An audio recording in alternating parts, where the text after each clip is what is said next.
Education in Wales is changing. At the heart of this change is the new curriculum and its 4 purposes.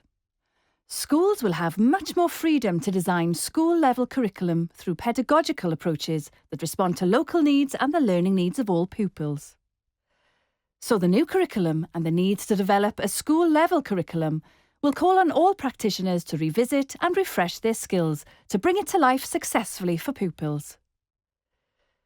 Professional learning pioneer schools have been exploring and trying out new approaches for the new curriculum.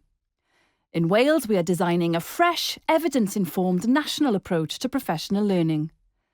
It will be enacted regionally to meet the needs and aspirations of practitioners. So what is happening? National approaches for science and technology, maths, languages and creative arts are already in place. Consortia already make professional learning available to practitioners and leaders, just as schools do through Inset. All will benefit from the new approach. Pedagogy for professional learning will be applied using a 4-part model: collaboration, reflective practice, use of data and research evidence, coaching and mentoring. The new professional standards will help practitioners reflect on practice and celebrate success, individually and collectively against national standards. Identify learning needs, not least in light of the new curriculum and additional learning needs reform. Discuss learning needs and performance with school leaders. And create their individual professional learning journey. At school level, use of the schools as learning organisations model will help create, share and exploit learning opportunities in schools, between schools and with outside organisations. Working collaboratively means experience and creativity is shared.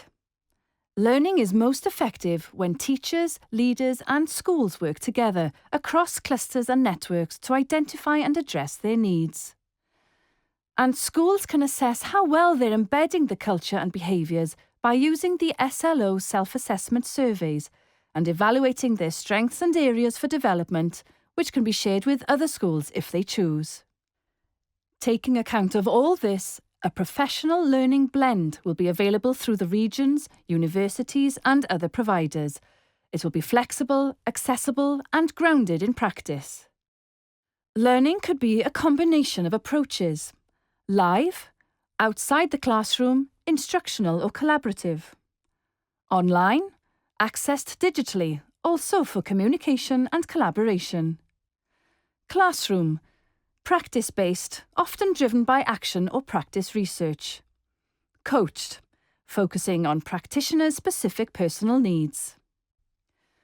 A clear approach to identifying needs, supported by evidence and focused on impact, will make sure the best use of the blend is achieved.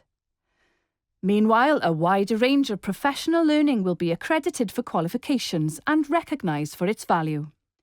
Support for leaders, teachers and colleagues will be based on needs identified through the Pioneer School process, as well as, of course, through needs identified by schools and networks of schools as they interact with the new curriculum. This is an exciting time for education in Wales. As ever, it is practitioners in the classroom who will make the difference. This new national approach to professional learning is designed to help.